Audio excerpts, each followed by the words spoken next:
দেখুন, অর্গানিক জৈব সার তৈরি করতে আমরা যেটা করেছি, মার্কেটে অনেক অর্গানিক বা জৈব সার পাওয়া যায়, আপনি মার্কেট থেকে না কিনে নিজেই করতে পারবেন।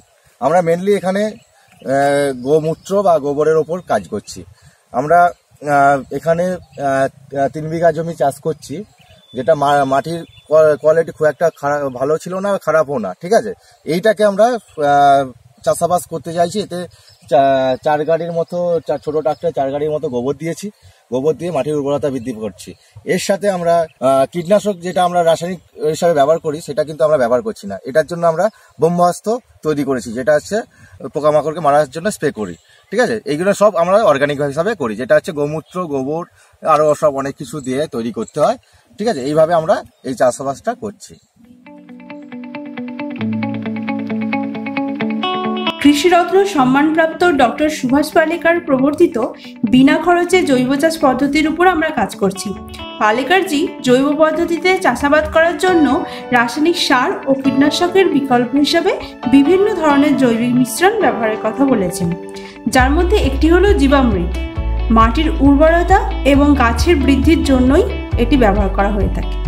আজ আমরা আপনাদেরকে বলবো কিভাবে এই জীবামৃত তৈরি করতে হয় এবং দেখাবো কিভাবে আমরা আমাদের এই উদ্যানে সেই জীবামৃত তৈরি করি।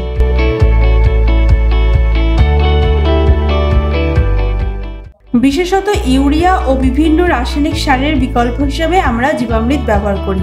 জীবামৃতের জন্য প্রয়োজনীয় উপাদানগুলি হলো দেশি গরুর গোবর, গোমূত্র, বেসন, গুড় এবং আলের মাটি।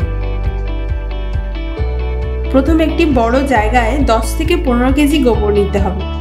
খেয়াল রাখবেন এই গোবর যেন টাটকা হয়। গোবর যত বেশি টাটকা হবে, জীবামৃতের গুণমানও তত ভালো হবে, কারণ জীবাণুর সক্রিয়তা আর্দ্রতাতেই বেশি।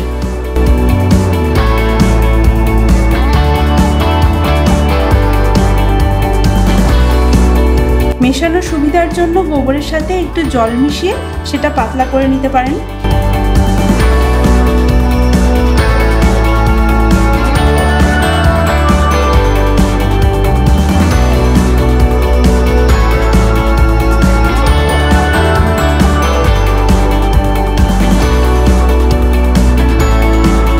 এরপর এই মিশ্রণে যোগ করতে হবে 1 কেজি গুড়।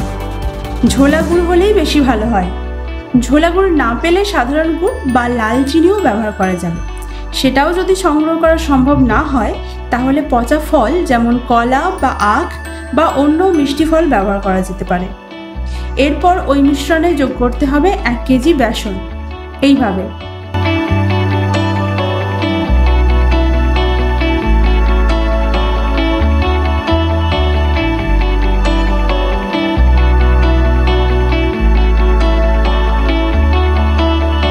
এরপর ওই পাত্রে 5 কেজি গোমূত্র মেশাতে হবে। এক্ষেত্রে খেয়াল রাখবেন এই গোমূত্র যত পুরানো হবে ততই ভালো, অর্থাৎ গোবরের ক্ষেত্রে যত টাটকা হবে তত ভালো, আর গোমূত্র যত পুরানো হবে তত ভালো। এরপর এই মিশ্রণটিতে সারবিহীন জমির আলের মাটি 1 মুঠো যোগ করতে হবে।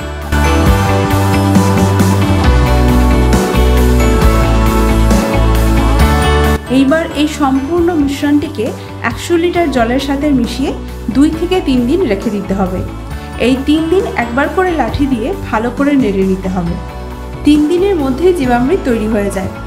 মাটির উর্বরতা বৃদ্ধির জন্য 100 লিটার জীবামৃত 1 বিঘা জমিতে ব্যবহার করা হয়, আর গাছের বৃদ্ধির জন্য 1 লিটার জীবামৃত 10 লিটার জলে মিশিয়ে গাছের উপর স্প্রে করা যেতে পারে।